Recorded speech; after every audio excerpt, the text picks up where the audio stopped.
Lectura del Santo Evangelio según San Mateo. En aquel tiempo Jesús dijo a sus discípulos: cuando ustedes hagan oración, no hablen mucho como los paganos, que se imaginan que a fuerza de mucho hablar serán escuchados.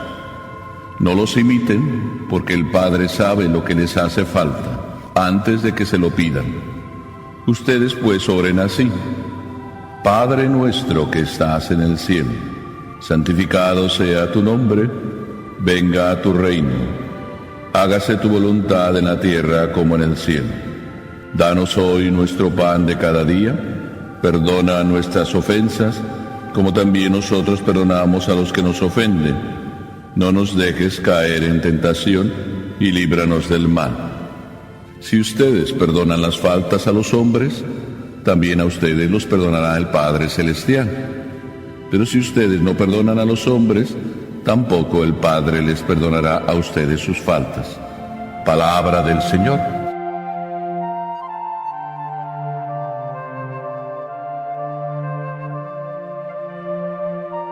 Me encontré con una señora, toda ella triste, desconsolada, yo no sé si decir desesperada, a lo mejor sería mucho, gritando, casi en ese tono, gritándole al Señor, gritándole que le curara, que le solucionara los problemas de su casa.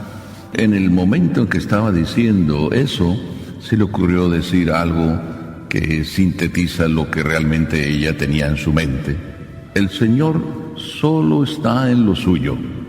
Casi como si dijera: al Señor no le preocupan mis cosas, Él está en lo suyo. De alguna manera, casi esto se repite en algunos momentos de nuestra vida. Le decimos a veces a Dios: tú solo estás en lo tuyo, lo nuestro no te interesa. ¿Verdad que lo hemos pensado por lo menos alguna vez?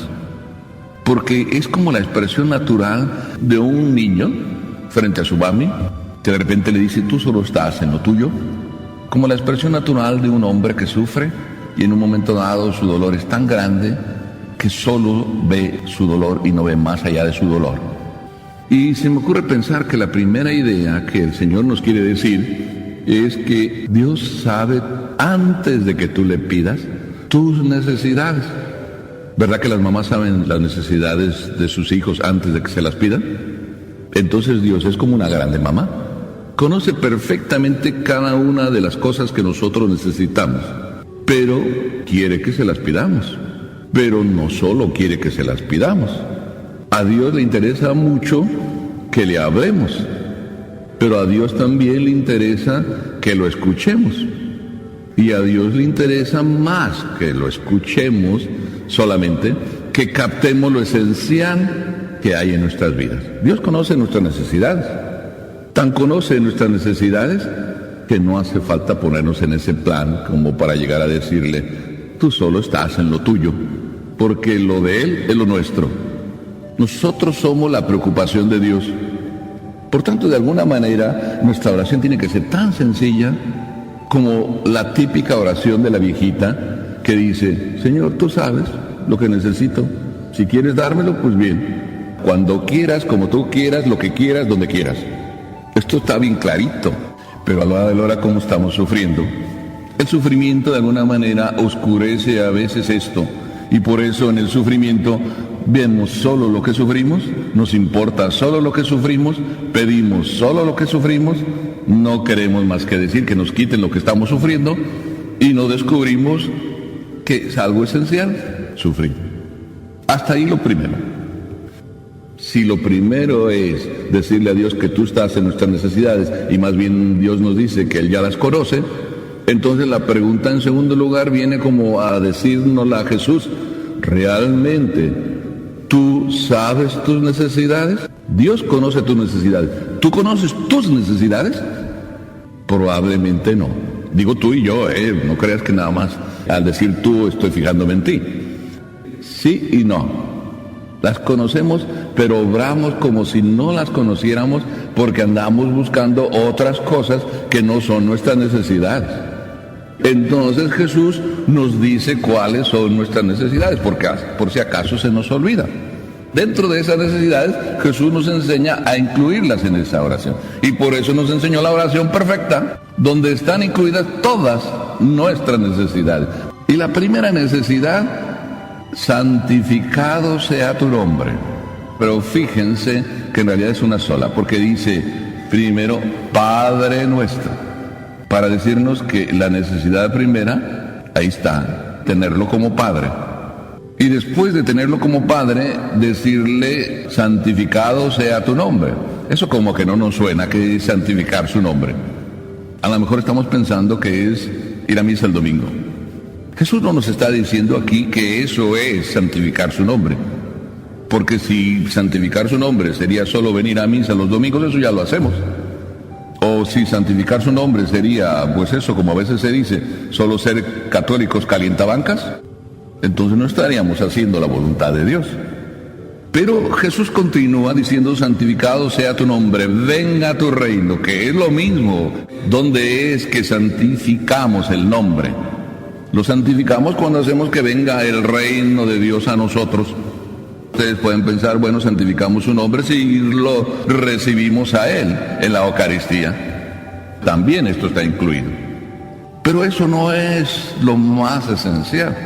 Jesús aterriza y nos hace aterrizar qué significa santificar el nombre y qué significa que venga tu reino. Escúchenlo. Hágase tu voluntad así en la tierra como en el cielo, no al revés. En el cielo no hay ningún fallo, solo se hace la voluntad de Dios, no hay ninguna excepción. Ya si estás haciendo excepción y estás diciendo que hoy no se haga la voluntad de Dios, ¿quién es el que toda su vida siempre dice sí? Toda la vida dijo sí Jesús, y toda la vida dijo sí María. María, enséñame a decir que sí. Es bien sencillo, enséñame a decir que sí.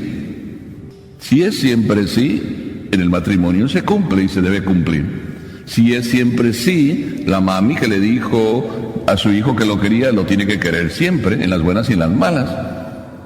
Si yo le dije sí a Dios, pues le tengo que decir también los domingos, que es cuando más trabajo hay. Y también sí cuando viene la inoportuna, que te llega cuando menos esperas, te pide lo que menos esperas, de la manera en que menos esperas y hasta groseramente, y tú tienes que tener el corazón de padre, tierno, amable, bondadoso, para enseñar que la misericordia de Dios es infinita y que no tiene distinciones, en algún momento sí y en otro no. Hágase tu voluntad en el cielo como en la tierra. Jesús nos comunica otra necesidad, el pan nuestro de cada día. ¿Qué se creían? ¿Que Dios se le estaba olvidando? A Dios también le preocupa la barriguita de cada uno de nosotros. Por eso Él es el primero que nos da el pan de cada día. El pan nuestro de cada día Dios nos da a cada uno. Y el que dice no tenerlo, pues es porque a lo mejor le está pidiendo a Dios, dame pasteles, y Dios lo que te está dando son los frijoles y las tortillas. Dios nos da el pan, nuestra necesidad. Pero Dios no solo nos da esa necesidad, que es bien clara que la tenemos, sino nos dice que otra de nuestras necesidades, que es bien clara, la necesitamos, es perdonar. Una necesidad propia del corazón. Eternamente somos mendigos del perdón. Necesitamos hacer uso de lo que Dios nos da, su misericordia. Y la misericordia de Él es infinita y eterna. Y así es que Dios nos dice, como yo perdono, perdona. O como quisieras que te perdonara, perdona. Dios nos dice, es una necesidad perdonar. Y además nos dice que es necesario que perdones a fin de que te salves. Porque si no sabes perdonar, no puedes ser perdonado. ¿Cuántos todavía hoy sufren porque el papá, no sé, ellos es lo que dicen, les hizo no sé qué allá en los 12 años que les tocó vivir con él? Yo encuentro a veces personas adultas ya de 75, 80 años que todavía les duele el papá, y el papá, pues no sé si existan los huesos del papá, o les duele la mamá. En estos días a uno le dolía el esposo y se le ocurrió llamar a la radio para decir su problema y se le olvidó que estaba hablando en la radio y al aire. Tuvimos que recordárselo. Señora, acuérdese, está al aire, se está escuchando lo que usted está diciendo. Y después de decírselo le dije yo, señora, el problema no es su marido. Escúcheme, no es su marido el problema es usted. Su marido es un borracho, muy bien, muchas cosas tiene su marido. Ok, no está bien, pero ¿por qué usted está como está? ¿Usted necesita paz? Sí, necesito paz. ¿Quién nos da la paz? ¿El esposo es el que le va a traer la paz? La paz es de dentro que sale. Después de que le dije eso, otra vez seguía con su tema.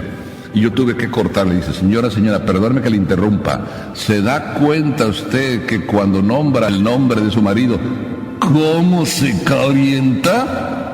Aquí mismo al aire. Eso es lo que no está bien. Encenderse de fuego y falta de paz. No hay perdón. El perdón es eso. La paz interior que necesitamos.